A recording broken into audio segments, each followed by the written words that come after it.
again, Broncos country. Really excited to chop up some Broncos with you all this week. Bourbon, Broncos, and no BS.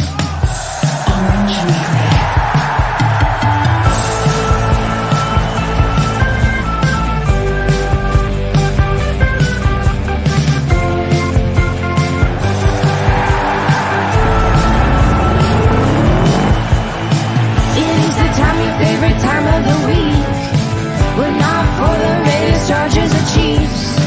So grab your brews and your fantasy league. We got that blue Lord's blood that you bleed. The most loyal fans there ever could be. We are that mile high Broncos country.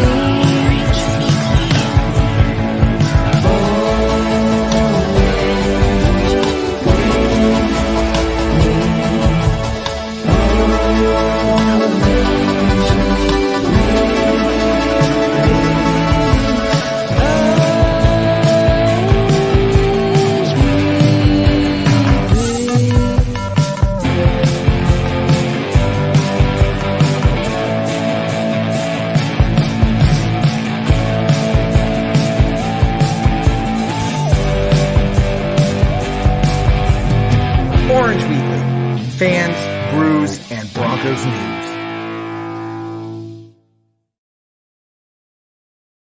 What's up, Broncos country? Welcome to another episode of Bourbon, Broncos, no BS. The Broncos are coming off their bye week. Lots of news to talk about, guys, and a couple different spins on the different signings that we made and what, your speculation is and what you think that all means, and some news on the injury front as well, looking to see if we can get Bradley Chubb and some other people back for the game this Sunday against the Chargers. Also, maybe some not so good news with maybe another week of no Garrett Bowles with him being on the COVID list. Lots to talk about, but I got a great crew here with me, and John and David. How you gents doing today? Oh, just wonderful, Kevin. So fantastic. It was really nice to kind of have that we took the bye week. It was kind of lame to not have Broncos football, but it was nice. We got to step away, take care of some pressing family business, all of us, and now we can go back to ignoring our loved ones and focusing our Sundays on Bronco football. Exactly. Yep. On the things that really matter. Yeah. Priorities, right? Absolutely. So Robert, who is one of us, one of the three on the post-game podcast, I like your point here. Jared's running late again. Actually, no, he's not going to be here this week, but I do appreciate how when he's not here, you automatically all assume that Jared's running late. I think that is hilarious. Let's see. No other team puffball presence tonight, unfortunately. It's 1v1 here at Visor versus Puffball. That's right. John in the middle as always. John in the middle as always. With just fabulous hair. Go ahead, Kevin. You're good. So for those watching, please hit that share button, hit that react button. Post your comments, post your questions. We're here to talk to you about everything that you have on your mind when it comes to the Broncos and what comments you have. So, but while we wait for those comments to come in, Chris, how you doing? Steve, how you doing? Glad you're both here as well. Guys, what the big news obviously was the re-signing, I guess, extension of two of our top wideouts. What do you guys think about that? It's fantastic. Yeah, kind of a surprise. You knew that the Cortland Sutton extension was a matter of if not when. But I think we were all, there was no consensus, certainly, I think, in Broncos country that Tim Patrick would be back after this season. We all, I think, internally, at least most of us thought he's going to get a big money deal from somebody else. He's going to get wide receiver one money from somewhere else in the league, and he's going to be gone. So to lock him up at about $10 million per year for 3 years, that's impressive.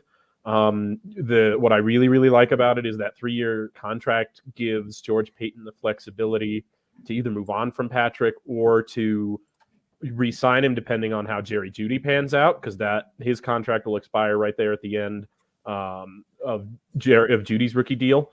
So, I mean, just really, really impressed with George Payton and the locking up those two guys long-term this week. Yeah. And the wide receiver room is pretty much set for the next 3 to 4 years, right? Yeah. You don't need to worry about that. Like, that's fantastic. With both those guys coming up on free agency, it didn't seem like we were going to be able to get both guys especially at those numbers. Like I think it was you, David, or maybe it was Jared, maybe it was Jason. I can't remember. The days blur together and the messages blur together. But I think that puts Sutton at number 16 or 17 for 16. wide receiver. Yeah. Which, with the offseason coming up, that he's only going to fall farther down the list once other guys resign to higher contracts or free agents, that kind of thing. So if you're telling me that he'll probably be somewhere in the mid-20s, if I had to guess, when it's all said and done at the start of next season, as far as paid wide receivers. If you're telling me he's in the 20s for best wide receiver in the league, I'd say you're crazy. So I think it's a hell of a deal on both of those fronts. And same thing with Patrick, right? Patrick could be a number one, like you said, David. So yeah, absolutely. Like back to in Peyton we trust, right? Right, exactly. Right. And I think, Rob, to your point here, I think this kind of, to me, does point to the fact that we are using those draft assets that we got from the Von Miller trade to gear up and make a run at a veteran quarterback. And when I say veteran quarterback, I don't mean Kirk Cousins. I mean specifically either Russell Wilson or Aaron Rodgers. It'll be, I think, one of those two guys or high draft pick for Denver this season. I don't mind if they go high draft pick. I'm kind of now in that mode of draft a guy in the first or second round every year until you find one, because we haven't found one yet. Right. But yeah, that to me right now, the loading up of the draft picks, the re-signing of your wide receivers to make that offense look as attractive as possible to a veteran quarterback, that's what it's pointing to me right now. And I think to me, the way the second half of the season pans out is also going to be really important in the appeal of this team to one of those two players, right? First off, when it comes to Cousins, I know I've heard that name thrown around a lot. He has $45 million in dead cap space this next year. I don't want to deal with that. And he's good, don't get me wrong, but he's not going to be the guy for us, right? You're going to have to give up major assets for him to be a, number 10 to 15 quarterback in the league. And that's not, I don't think that's what George Payton wants to do. If he's going to give up a big haul, he's going to get a big return. Exactly. I would honestly rather Wilson over Rodgers. And the reason for that is the longevity. I think with Rodgers, you get 4, maybe 5 good years. I think with Wilson, you're looking at 8, 9, 10 good years. Yeah. And you never know what happens in that time frame, right? So it'll be interesting to see. Either way, they have their pluses and minuses, but you're right. We're getting set up for some major run at one of those two guys. Yeah. And I think the free agency opens mid-March, March 13th or 14th or something like that. I don't know the exact day, but we're going to have an answer pretty quickly, I would assume, as to what's going to happen. So it's not like we're going to be sitting here in, May, June timeframe, still wondering who our quarterback's going to be. So we're not going to go into the draft. If we're at the draft, and we don't have anyone yet, we know we're going to make a play for quarterback in that first round. Yeah, definitely. Let's see here. Go back to that for a second. So I thought with the restructuring Aaron Rodgers deal that he was essentially going to be able to walk away from Green Bay. Do they still have him in 2022? Do we have to trade something to get him?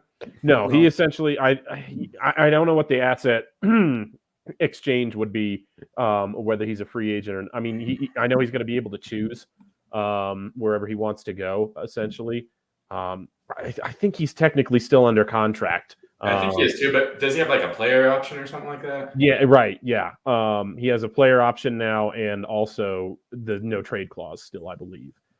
So he's going to get to pick wherever he goes. And yeah, but Green Bay is going to get some assets back for him, I do believe. Yeah. Well, because you assume that there's going to be a bidding war and someone's going to trade. Yeah. Sure. Pittsburgh jumps immediately to mind as another team who might think of themselves as, Aaron Rodgers away from, we're right back in contention. So, yeah. But then here comes the question, and this is way too early because we have a whole, 7 games to go? Right, yeah. We're a little more than halfway through this season. How much more do you give up for Russell Wilson than Aaron Rodgers? Oof. I don't know if there'd be more. I think for what you said, Kevin, longevity, I think he's going to a little bit. But I think there's a little bit more of a motivation to sell because I think Seattle's going to blow it up after this season. I think Russ is gone. I think Pete Carroll's going to go. So yeah, and you may have a higher bidding war too. That's the other factor there. With Russell's age, you might have more teams in on that particular option. It's so weird, right? Because you kind of want to wait for one of those dominoes to fall before you are the other. It's because whoever is the first team to go, the second team or the second quarterback taken is going to demand more. I think just more based on the market, right? They're going to get more assets back just because they're the second one to go, right? Unless it's the Texans selling. Oh, right. That's a good point. Geez. Yeah. But yeah, okay. Then my next question, back to the season: how good does Teddy have to do in the remaining games to be looked at as a potential option for next year? See, that's the thing. It depends on which way they go, because I feel like with Teddy, and I think is Teddy a free agent after this season? Mm-hmm. Yeah. Okay. So, it's the kind of thing where you might want to bring him back on a 1-year deal if you do end up drafting a quarterback in the first couple of rounds. Backup. Right. If you don't have Aaron Rodgers or Russell Wilson in the building, then maybe you bring back Teddy Bridgewater with the, hopefully with the expectation of starting your high draft pick, right, and having, one of the better backups in the league, or the best backup in the league in Teddy Bridgewater. Right. But to answer your question, how good does he have to play I think he has to take the Broncos to the playoffs. And look good every week doing it. Right. Exactly. Yeah. Yep. Not just throwing intercept. He doesn't throw too many interceptions, but still like just bad, ugly play. But somehow we squeak by with a win. I think it's not going to be enough for him at that point. And to be honest, he's going to have to be on top of his game for us to win enough for us to get in the playoffs. But either way, I am thankful that we're in this position with George Paton and making these moves to put us in a position to make a run at one of these quarterbacks this offseason. But I'm also thankful that it's Thanksgiving week, and I'm also thankful for DraftKings and some of their promos that they've been throwing all of our way, and for you guys as well. So this Thanksgiving, be thankful for family food and free bets. That's right. DraftKings Sportsbook has a Turkey Day no-brainer you cannot miss. New customers can bet just $1 on any Thanksgiving NFL game and win $100 in free bets if either team scores a single point. That's right. If Sportsbook isn't available in your state yet, you can still get in on the Thanksgiving NFL action. Make your first deposit and you can play free for millions with DraftKings daily fantasy football contests. DraftKings is safe, secure, and reliable. Best of all, you can deposit and withdraw your cash whenever you want. So here's what we need you all to do. Download the DraftKings Sportsbook app now. Use promo code TPPN. Bet just $1 on any Thanksgiving NFL game and win $100 in free bets if either team scores a point. That's promo code TPPN this Thanksgiving at DraftKings Sportsbook, an official sports betting partner of the NFL. Must be 21 years or older in a state that supports sports betting. New customers only. Restrictions apply. See DraftKings.com/sportsbook for details. If you have a gambling problem, please call 1-800-GAMBLER. Okay. Get back to some of the comments here, and I see everyone, the comments coming in. That's fantastic. Again, please hit that share button for us. First one here, Steve, fantasy question: which defense do I start, Broncos or Chargers? Now, I will tell you this: the last time I started a defense against that was playing against the Broncos was the Cowboys, and that ended terribly for me, obviously. So I don't know. What do you guys think? I don't think anyone should be taking fantasy advice from you, Kevin. I'm just going to throw that out there. That's a fair point. You had solid 30-something points from Devontae Adams on your bench this week. And I still won. You still won, and that's impressive. Honestly. Well, I'm trading him to you, so I was trying to see what I would, do without him. So and not the thing you traded for, but okay. Yeah, that's fine. I still won. I wasn't worked out for you. I lost to David, so that's right. Yeah, it did not work out for me. Twice this season. That's that's the season sweep. Of course, it doesn't matter till we hit the playoffs, but until then, that's the season sweep, and I'm very much enjoying. Well, you're just lucky that Cooper Kupp was out this week, my friend. Oh yeah, okay, all right, yeah, Cooper Kupp, that's fine. Anyway, and Sutton, but that doesn't really count. Well, I mean, really, yeah, Sutton. So fantasy, I would say, and listen to the pregame podcast because Jared and I are going to dive into this pretty fully. The matchup this week. I don't know. I like the Chargers defense. I don't know. I feel like they don't generate maybe one turnover, but I feel like they're going to get to Teddy Bridgewater. You're going to get some sacks, and I don't think Denver's going to score a lot this week. So that would be my thinking for you. I also don't like the Broncos defense against what I saw the Chargers do to Pittsburgh last week. Not only Austin Eckler 4 touchdowns, but Justin Herbert 90 yards on the ground. To me, it's not a good matchup with the abilities that the Chargers, the ways they have to hurt a defense, and the weaknesses that the Broncos defense have. Now, of course, I hope we make the Chargers defense look like a fool. Yeah. Not expecting it, but the hope is there. Yeah, I mean, they did it to another top defense in Dallas, so you never know. I think that's the hardest thing whenever it comes to any game the Broncos are in. You don't know what you're going to get. We were on the road, though, when we were playing Dallas, and I feel more comfortable playing teams on the road than at home. Our record at home sucks under Fangio. We don't have You're a not wrong. advantage. It's just sad to think about when you have that advantage in Mile High. I wouldn't be surprised if we play the Chargers in LA and we end up winning, but we lose this week because we're at home. I won't be surprised if that feels like more of a home game. The Broncos are going to have another good performance this year at some point. It's going to be weird, and you're not going to be able to predict it. But they are going to blow another team probably out of the water at some point this season, and you're going to think, oh, maybe there's hope, and there won't be. Well, I'm also anticipating 15,000 no-shows. Right. Well, there was 12,000 on Halloween. I'm going to guess it's higher than that after this Eagles game, and by week. And this is it could be this week that they come out and they just destroy the Chargers, and they talk big about how the fans, you've got to come out, you've got to come support us, and then they'll lay an egg the next week. It's just, and somebody asked about the coaching earlier. Are we worried about the coaching? I think we're a little bit more than worried about the coaching, Cody. Worried in what way? Like for their well-being, for their health? Right. Should we be worried? Yeah, I think we're past the point of worried. We feel like the coaching staff is above their, has their heads beneath the water at this point. They're drowning. They've tried every which way to save their season, and it feels like the reason that this team more than anything else can't consistently perform week in and week out is because of those coaching defects.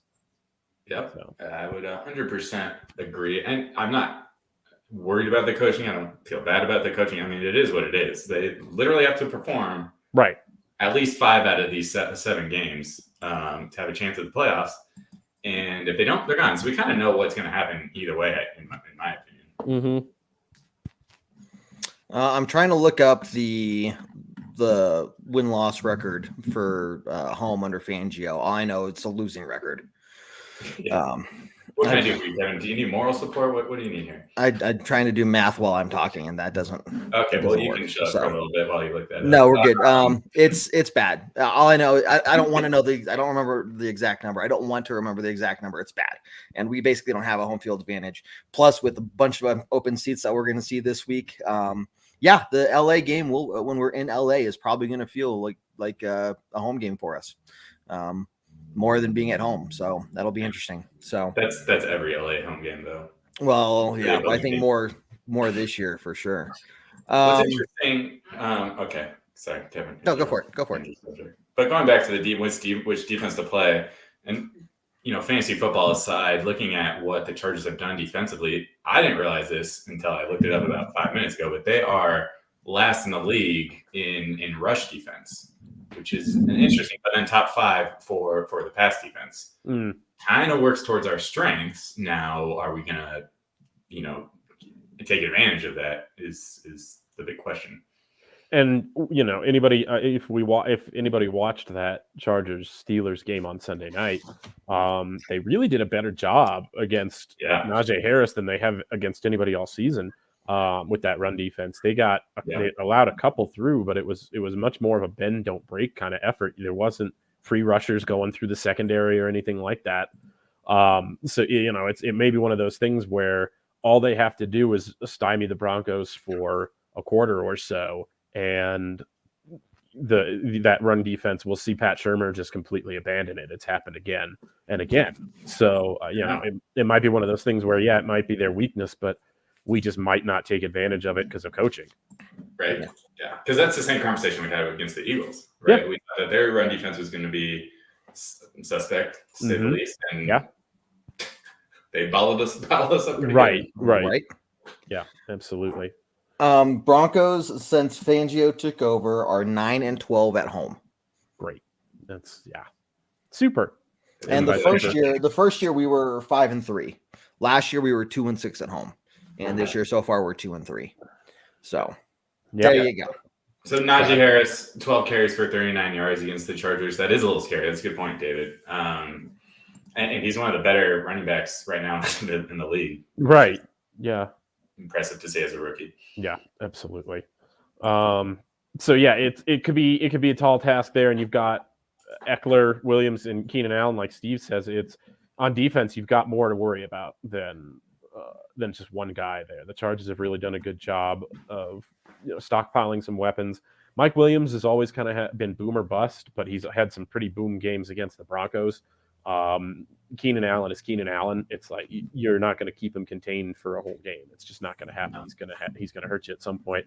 So yeah, the secondary has their work cut out for them. But I mean, if you don't stop the Chargers up front, if you let Eckler run free like he was through the Pittsburgh defense last week, or Herbert, it's not going to really matter what you do. Yeah, Herbert led that rushing attack. Yeah.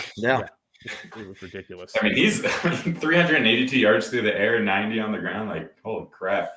And another mobile quarterback that it scares me, but they're not like a run-first quarterback type team. That's the thing. He had almost 400 passing yards, and they didn't throw it deep like once last week. It was ridiculous. They didn't have any deep shots. They're really kind of bottling up his arm, which is ludicrous to me, but they're winning games. And I don't know if it's a great I don't know if it's a great matchup for Denver this week. That's all.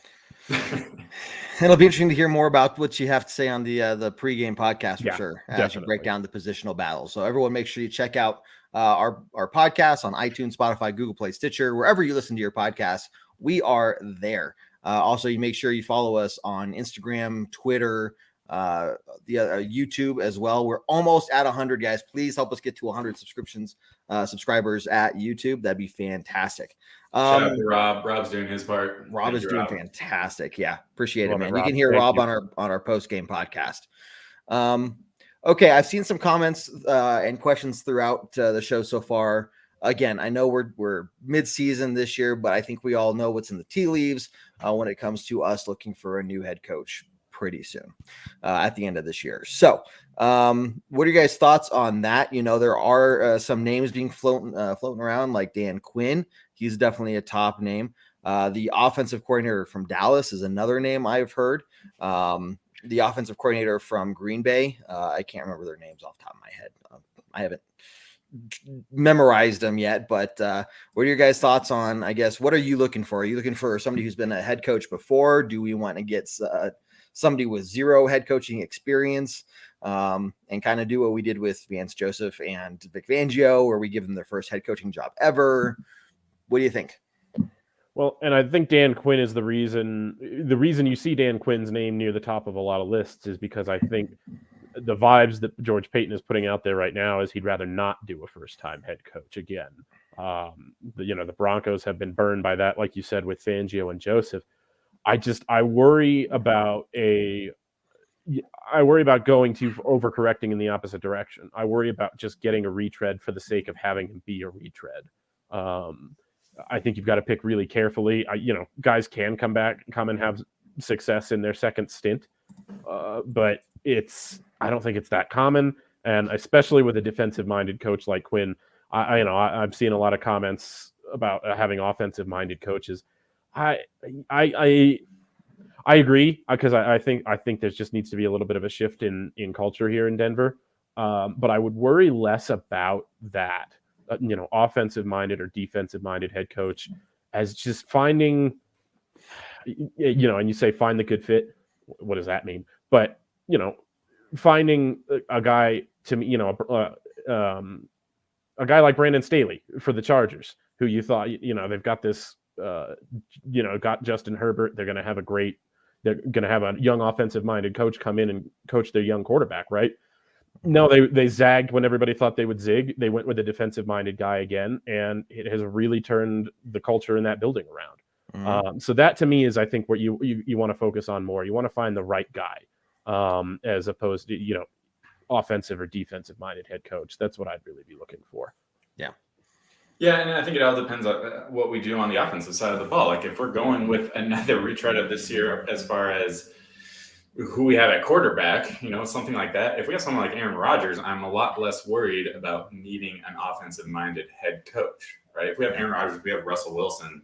That seems to be when defensive-minded head coaches really work out, is when they can, they have someone to take a lot of load off their shoulder. And we've seen that in Denver with Fangio and Joseph. Defensive-minded guys, yes, they were first-time head coaches as well. That doesn't help. But not having a solid quarterback but aside from Peyton Manning, which we, again, had an offensive-minded coach at that time, that seems to be the only time it works out, is when we have a defensive head coach and a really solid quarterback. And because even like a solid offensive coordinator, right, I thought that's what we were going to get with Shermer, but I was made to look a fool. Right. I do want to see somebody younger running the offense. That's what I'll say about that. I would like to see somebody young, hopefully innovative, doing it. Joe Brady's going to be a head coach before too long. Brian Daboll is going to be a head coach before too long. Some of these names are interesting to me. But yeah, like you guys are saying, a younger coach, probably somebody in the Shanahan style of offense, because that's what all the young coaches are nowadays. Yeah. We'll see. We'll see how that goes. It said the last offensive mind coach for Denver was the Super Bowl. Yeah, might be a hint. Yeah, that's a good call. Peyton Manning. I don't think Peyton Manning wants to step in and be a head coach, but he certainly has an offensive mind. Yeah, I do want to see. It'd be nice. It'd be refreshing to see an offensive head coach. And it seems like the league is getting younger, and I don't know. After Vic Fangio, I'm okay trying something kind of complete opposite. Right. Well, until we win the next 7 games, and we're all loving Fangio. And again, let's talk about that if and when that happens. Okay. Well, if we win 7 games in a row, I'll have that discussion with you. But for now, I'm going to look at what the probability of that happening is, and that's not very likely. So I'm going to go opposite. 6-1, Kevin. Fine. Okay, fine. 6 now. Yeah, right. I love the team, and I hope you're right. And I'm going to be rooting for the boys and be there at all the home games. And I'm not going to be a no-show. And I'm going to hope that we win. The realist side of me says, yeah, well, if we get a couple more, I'll be happy.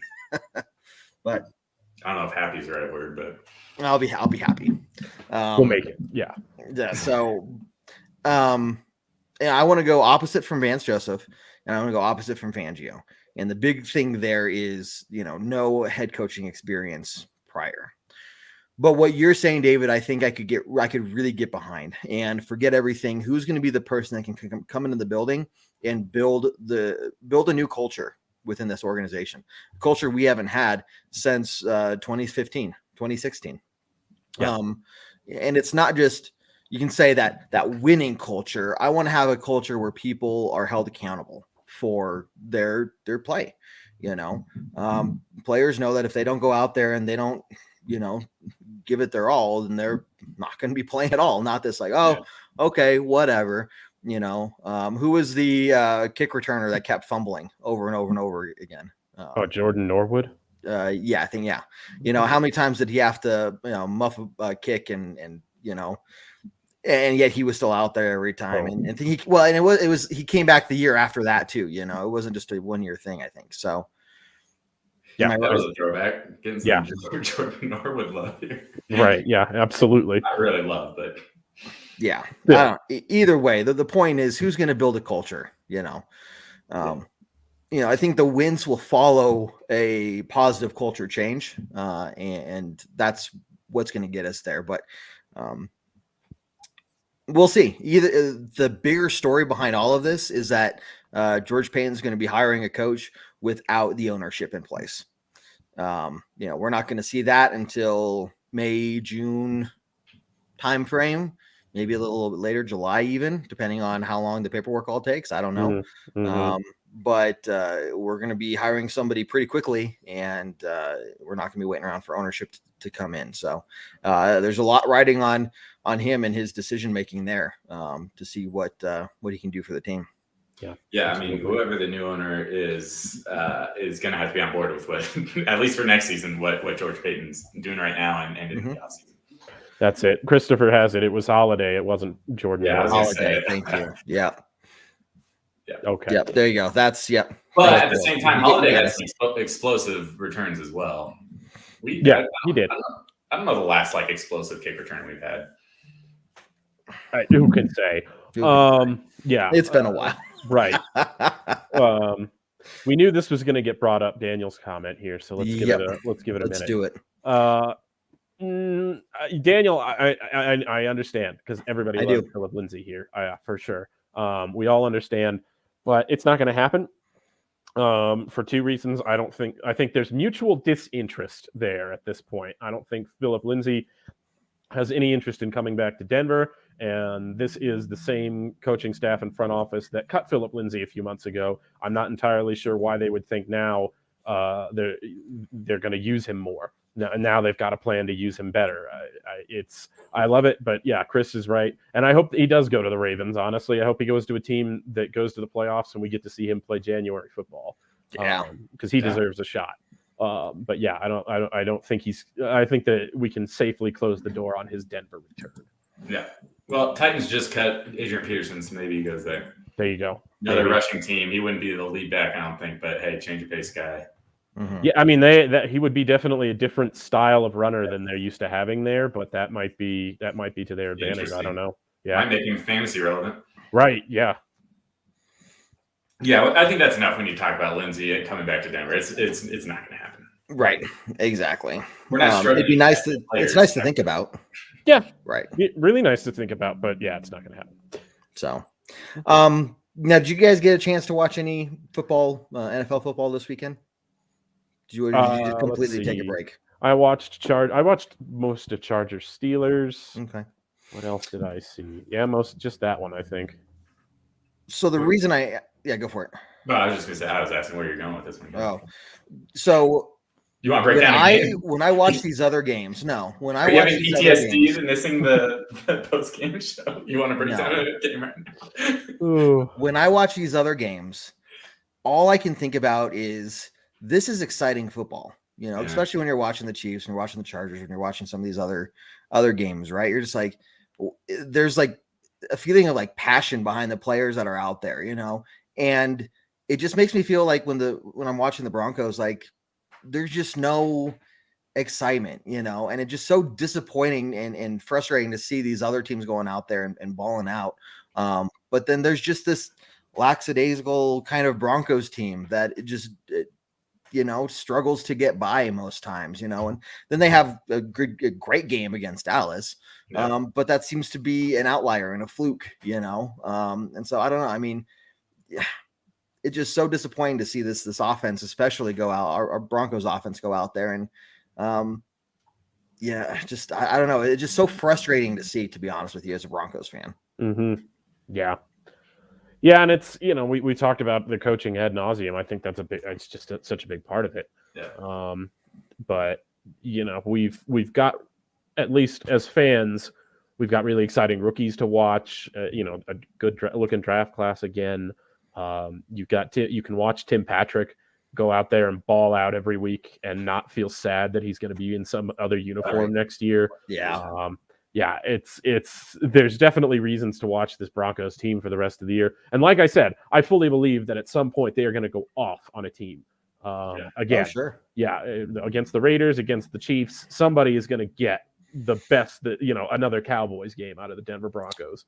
And it's going to be awesome for that full 4 quarters. What about Broncos versus Chiefs on Sunday Night Football in 2 weeks? I'll tell you what, I feel kind of bad for the Chargers because the Broncos, there's a decent chance the Broncos are just going to get pasted like pants on national TV. And that's fine. That's what it is. We've seen it. That's why the Broncos didn't have any primetime games this year to begin with, is because they've gone out and laid eggs so many times the last couple of years. Yeah. But what if, what if they come out on Sunday Night Football and just take it to the Chiefs? Man, isn't that going to be fun for Broncos country? That will be the Super Bowl for this year. That would be. Are you kidding me? Oh, yeah.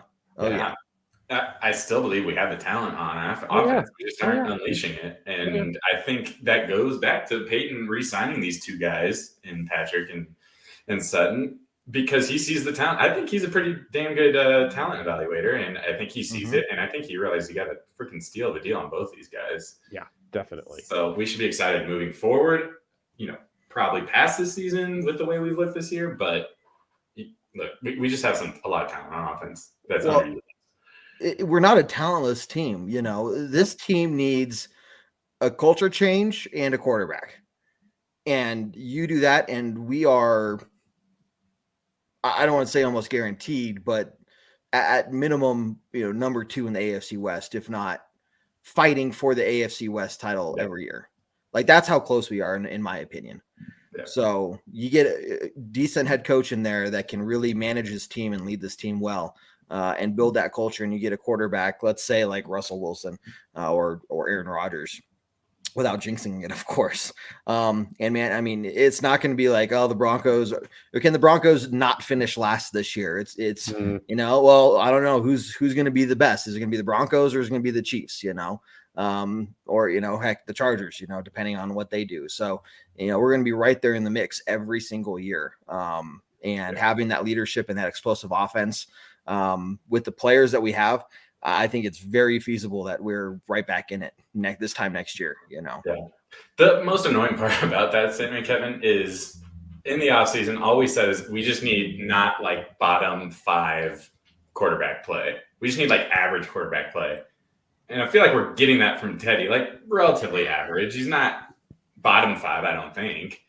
He's not amazing. Don't get me wrong. I'm not like totally sold on Tabor. That's what we we needed that if the defense was going to be top 5, and it hasn't been.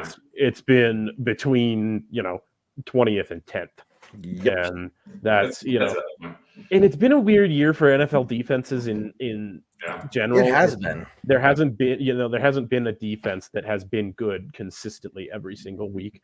Conversely, there are bad defenses that come out and just have really weirdly good weeks. Like the Chiefs did just last week.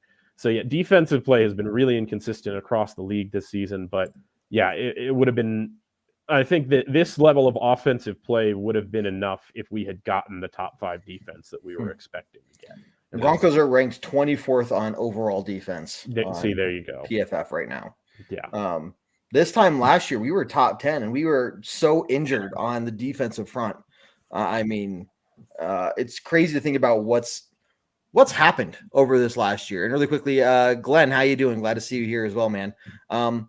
What's happened between last year and this year that we go from a top 10 defense, we sign Justin Simmons, we bring in some other people, and now we're bottom 3rd. We're making guys like Jalen Hurts look good and look like MVP candidates, like that kind of thing. I don't know. I really don't know. I don't understand. I have, this is just me, guessing because I don't have any concrete answers. But the loss of both your starting inside linebackers to me is maybe one area that I point to just as to why they haven't been able to perform consistently. Sure. And there's a ton of other factors. That doesn't explain at all why there was such a bad pass rush for such a big portion of the beginning of the season.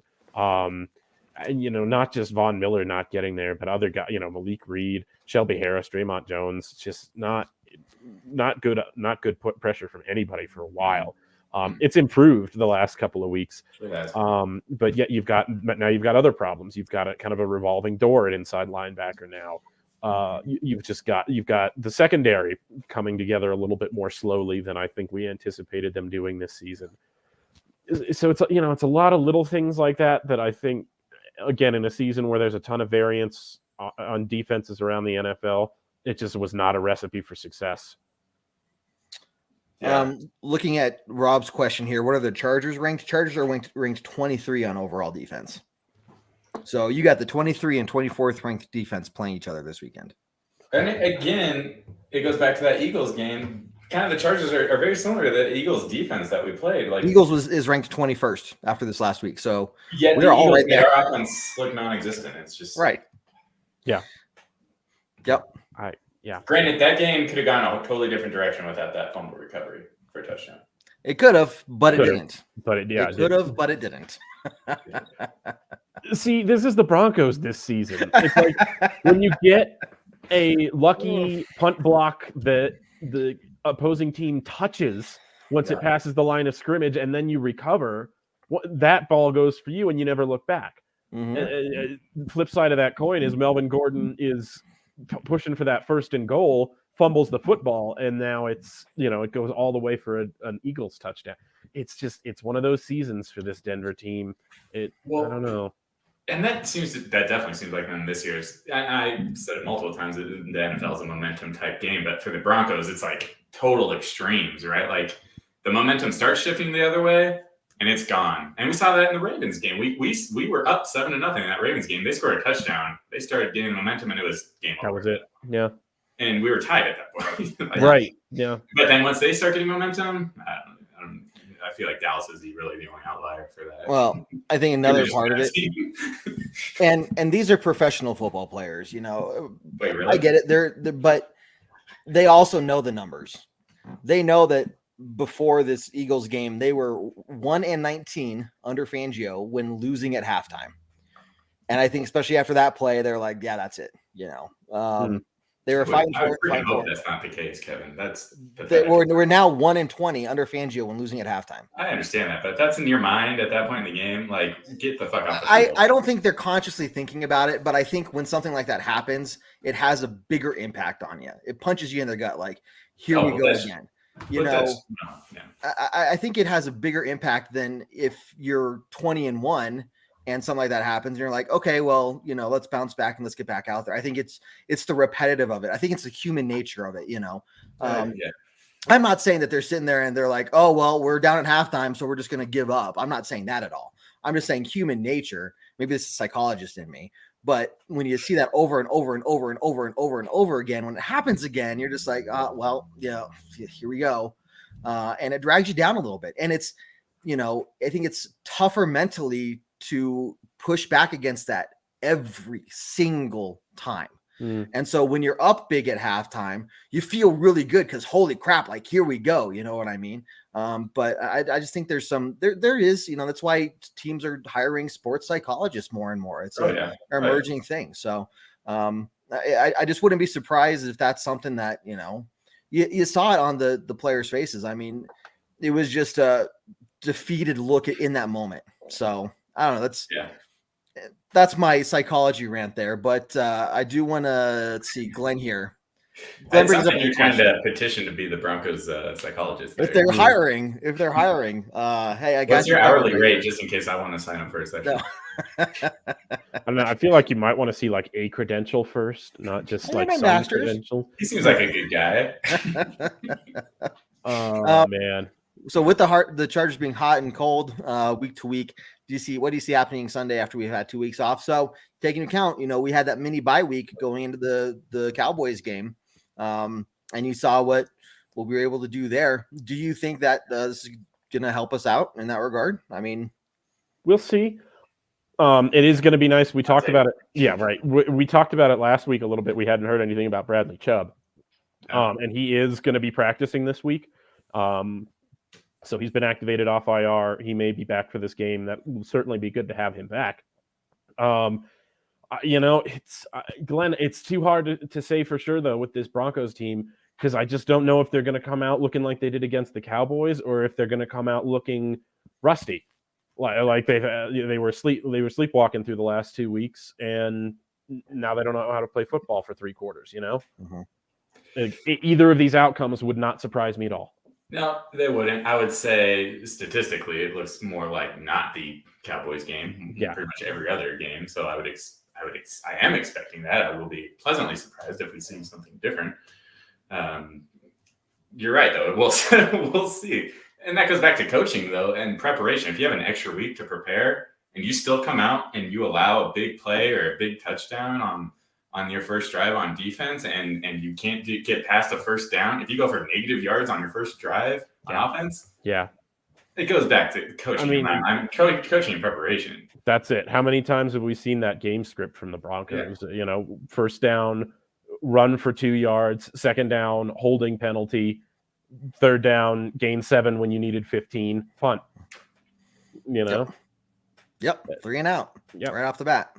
Yeah. So I would like to have a little bit of faith that there's some hope of this coaching staff. I would like to see, you know, a good stop from the defense. And then, okay, maybe we don't need to go out and score a touchdown on first drive. You know, at least go get some points, go get a field goal. But get at least a couple first downs, if nothing else. Like, don't just come out and get into a groove. Just die right away.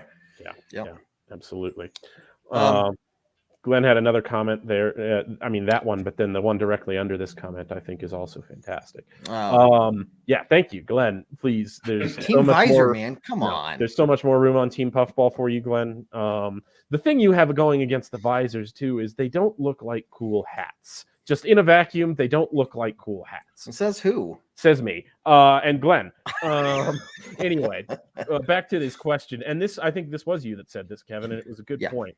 Because if we felt like we beat the team that we were supposed to beat and lost the team that we were quote unquote supposed to lose to, I think we would feel better. But I also think we would feel better because we'd have that recency bias, and that's what the team has been doing to us all season. Is this week they look great, things were bad, but now they're good forever. Oh, this week they look terrible. There's no hope for the future. Fire George Payton, everyone. It's been both of those things and really almost no in between this season. So yeah, it's a roller coaster. That's the Broncos. Like, you're right. We were doing the show after the Cowboys game, and we're all like here excited. Like, whoa, is this the Broncos? Can we possibly expect this coming forward? We were all skeptical, of course, because the Broncos have taught us well not to think that way. Yeah, for sure. Yeah, for sure. Yeah. Glenn, it's not a good look for Nagy. Don't worry about it. We'll get you a nice pup ball, Rob. We haven't forgotten you. By the way, have you guys heard the rumors of Nagy being told he's going to be fired before they play on? He got asked directly today, and he said no. So we'll see if he gets fired after the next game, but probably not. Well, now they really can't. I feel like, at least for another week. Right. Yeah. Yeah, at least I think they have to wait until the end of the season now. But if those reports are true, like, what? I mean, talk about a dysfunctional organization. Like, you can't tell your head coach you're going to be fired. By the way, go and get these guys prepared to play on Thursday and coach well. I mean, he was asked who was his starting quarterback if Justin Fields was healthy going forward, and he refused to commit to anybody. So I don't, with that, like, at this point in the season, man. Yeah, I don't even know who your starting quarterback is, don't you? I think he's checked out. I think he knows the writing's on the wall, but they told him probably he'd get the dignity of lasting till the end of the season. That's just a terrible idea. Absolutely. Jared? Yeah, right. Yeah, absolutely. Like, what does he have to coach for? Well, I guess he's got that man has a family, okay? For next year. Anyway, yeah. Yeah, Juan. So I saw that report. I can't remember who posted it on Twitter after the game against the Eagles. They said, insider source reveals that, I've never seen George Payton this angry before. And it's like, I replied, like, well, I hope he's not going around hugging people and giving high fives around. Like, like, what else would I expect from him? Like, that's the obvious answer, right? So, I mean, I can't tell you if that's true or not. I'm going to assume and really hope that that's true, that he wasn't like, yeah, good effort, guys. Woohoo. I mean, what do you expect? The guy knows he's on the hot seat, and you just beat a Dallas team that's supposed to be one of the best in the league, and then you go out and just don't show up against an average Eagles team. Well, yeah, of course he's going to be pissed. I'm sure he's pissed. I'm sure everybody who was associated with that loss was pissed. But there's being pissed about it, and then there's doing something about it. George, I think George Payton has his plan for what he's going to do about it, but it's going to be a little bit longer before we see that unfold. Yeah. Back to George Payton, because I think we all feel pretty strongly about George Payton in a positive way, for the only person on the Broncos, minus maybe our receivers, and our running backs, and our tight ends, and most of our offense except anyways. Is that it seems like he has a plan either way. No matter how the rest of the season goes, it feels like it's he knows what direction he's going to go in either way. Mm-hmm. And then getting that basically from, the Kenny Young trade, the re-signing of these wide receivers at what I think is a good deal. It just seems like he has something in mind, and he's probably, I'm assuming he's pitched it to these guys he's re-signing, saying, look, this is the direction we're going. We want you to be a part of it.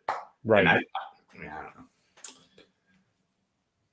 know. I'm just going to leave this comment up here for the rest of the show. Welcome, Jared. Glad you're watching from wherever you are.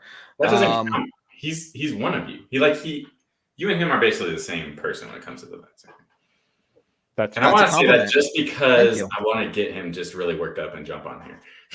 So you can start like a little civil war between myself and Jared. No, not civil war. Just I want angry Jared to jump on. I love having angry Jared on. Although I will say, Team Puffball just keeps growing, and Team Visor just kind of stays the same. Where's the proof in that? We'll see.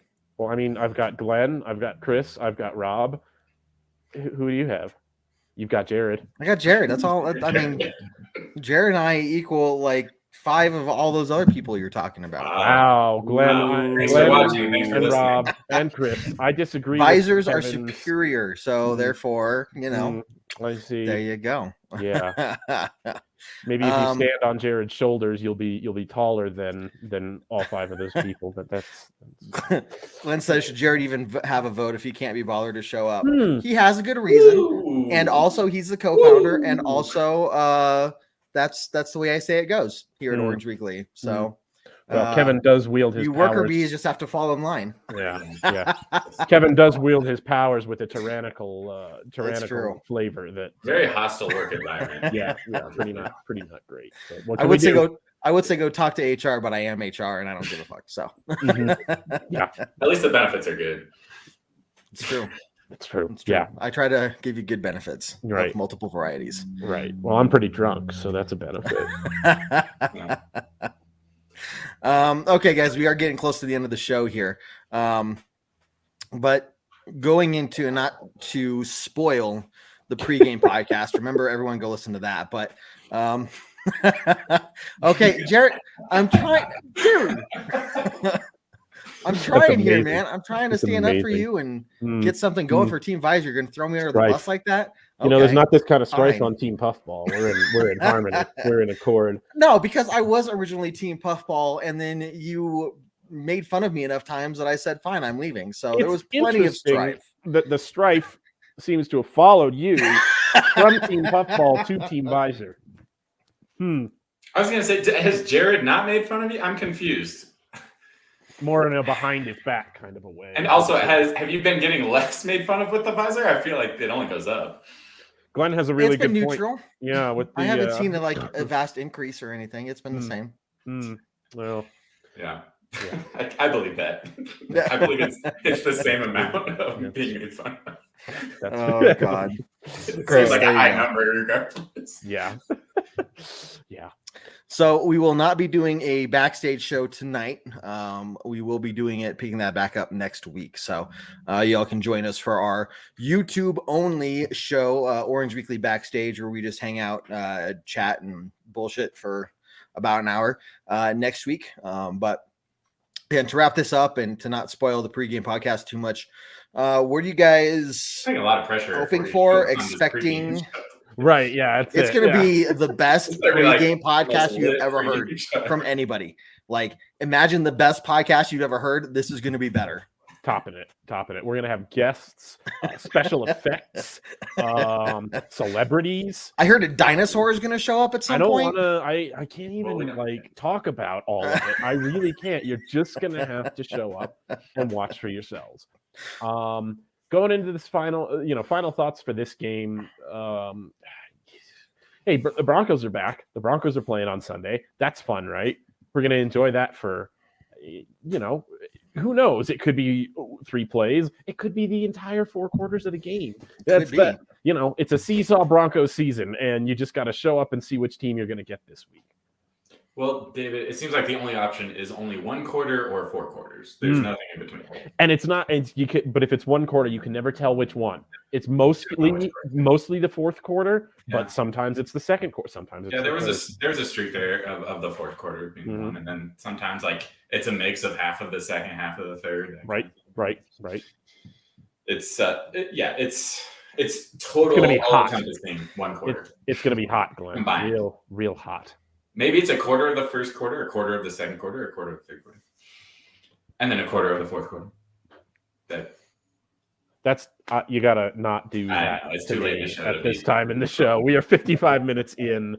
This talking quarters and yards and time. What are we doing here? I don't know. I lost myself. And now there's a dinosaur in the mix of this conversation. I don't know why.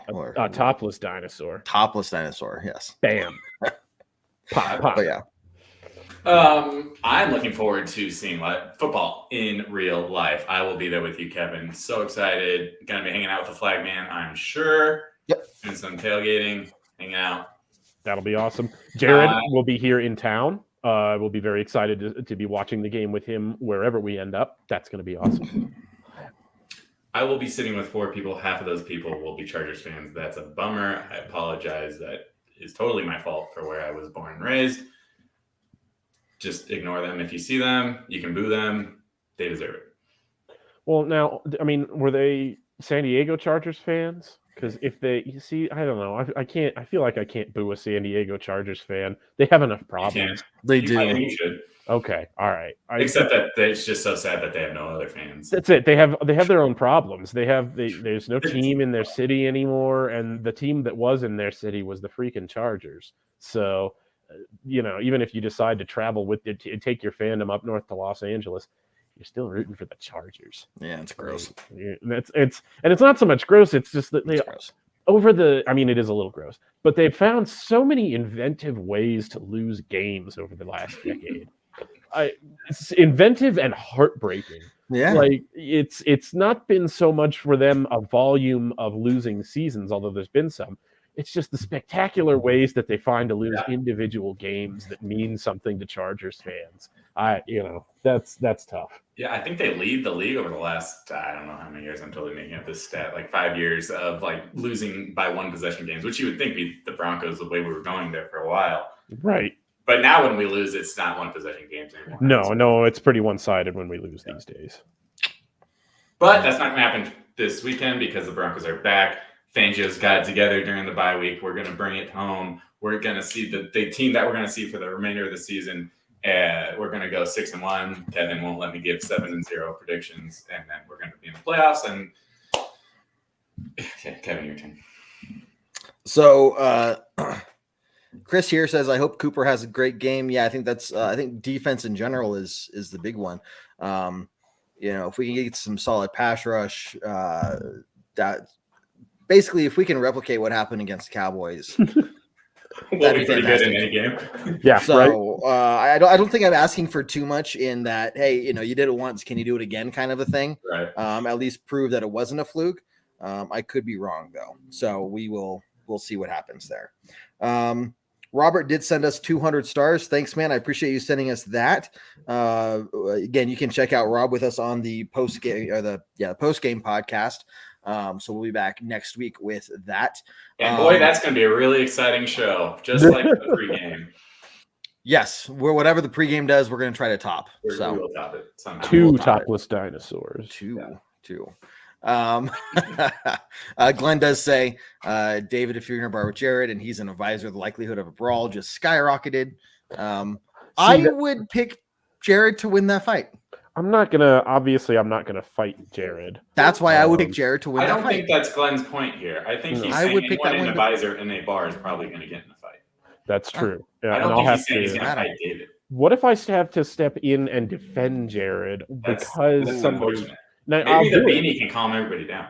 It does have a calming. It says peacemaker, and I'm here to help you. I'm chill. Just tell me what the problem is. So maybe Jared needs you in a bar with your beanie when he's wearing his visor, because it's really, you got the guy that's like, hey, I'm here to get in a fight. And you got the guy that's like, hey, let's go smoke a dude. Jared definitely needs me in a bar. Let's put it that way. Thank Jared, no matter what, Jared needs me in a bar. Let's see. Glenn, opening drive touchdown. And Glenn is from the Mile High Roundtable podcast. You guys can check them out on Facebook and YouTube, Twitter, everywhere else as well. So check them out as well. But opening drive touchdown, man, that would be. Look, we had 24 straight games without an opening drive touchdown. We're only like 4 or 5 games since our last one. So for me, we have some time to wait. It's going to be a while. Again, opening drive points would be very exciting. Yeah, give me a field goal. I don't care. Like, okay, I will be ecstatic over that. That means the offense probably got some first downs and moved the ball a little bit and did something on their own that they don't do very often. But anyway, so look, I just play smart football, if Garrett Bowles, if he's not going to be there, because I know he was put on the COVID-19 list, but if he's not out there, there's still find a way. He'll be there. I'm just saying if he's not, we saw some offensive line issues against the Eagles. We're gonna have to find a way to overcome that. I know the offensive line is a little banged up and whatnot, but some players have been stepping up, and if we can get Teddy in a place where he feels like he can stay in the pocket and make some of those deeper throws, and not like the one deep throw he had against the Eagles where he overthrew, I think, Sutton by 8+ yards. I think we have a chance to make some good things happen going our way. Traffic won't be as bad. There's going to be a lot of no-shows, so that'll be fun. Yeah. I still need to get my parking spot, which I totally forgot about until today. Yeah, you need to. We'll figure that out. But yeah, so I don't know. There's still time and hope for this team to, finish with a positive record and even make the playoffs. You got to remember that we got to play the Chiefs twice, the Chargers twice, the Raiders again. The Bengals aren't going to be an easy game. You got the Lions that I want to say would be an easy game, but we're playing the Lions at home, and with us having a losing record at home, I don't know. Maybe we give them their first win of the year. I don't know. We're just going to see. I'm not betting on the Broncos anymore this year because I just don't know what's going to happen. Well, I am a gambling addict, so I will be betting on There you but go. I won't be winning on the Broncos. Let's put it that way. Yeah. Oh, man. Is there a chance that they intro the offense and subject Teddy to this crowd? Oh, I have thought about this, Glenn. This is a great point. I have thought about this. I do not expect them to intro the offense. I think they're purposely going to intro the defense because when Teddy comes out there, if they call Teddy's name, I think there's going to be some boos. Yeah. It's going to be ugly. There'll be some boos. Oh, yeah. Oh, yeah. The only hope for him is that it's been 2 weeks and people have had time to not think about it. The people that are diehard and going to the game, I think they'd still. Yeah. I won't. I don't boo. I don't boo. I do not boo at home. I do not boo the home team. So that's just me. Well, but anyway, huh? You said you don't boo the home team. Did you boo the Cowboys? Broncos, because 99% of the time the home team is the Broncos. I've only gone to like 2 away games, so sorry. I didn't know I need to clarify that for you, John. Well, you did, and you should know that. Anyway, we're going to end that here, guys. Check out the podcast where we have some more content coming out for you this week. Don't forget about the pregame show, the Rager show. If you are looking into some of the sports betting takes from Raymond, that'll be posted Friday night, Saturday. And then our halftime show as well will be live then. So, but with that being said, John and David, thank you very much for being here. You didn't abandon us like Jared did. Jared. But we do get to see Jared here in a few days. And hey, enjoy the Thanksgiving. Any quick takes on the Thanksgiving football games? Any that you're more excited about than the others? Take the Lions off of Thanksgiving because Jiminy Christmas. Right? That's an easy Bears win. Yeah. Nobody needs to see. And there shouldn't be any such thing as an easy Bears win considering how the Bears are playing. Yeah. Especially if their head coach knows he's being fired after the game, win or lose. Yeah, win or lose, you're done. That's true. And they still win. Oh. Like that's the they win like for the Bears this week, right? Yeah, right. They win 49-0 and he still gets fired. Yeah. Yeah, for sure. Well, happy Thanksgiving to you guys and everybody at Orange Weekly and all of our fans and followers. Yep. So that being said, I think there's no other way other than to end it as we always do on a very strong Go Broncos. Take care, everyone. what I like. Yeah, I do what I like. Yeah, I do what I like. Sipping goose, if it's right, and I go with the flow. Yeah, I go with the flow. Yeah, I go with the flow. Cause I know I'm the show. In the zone, here I go. In the zone, here I go. In the zone, here I go. Yeah, they know I'm a pro.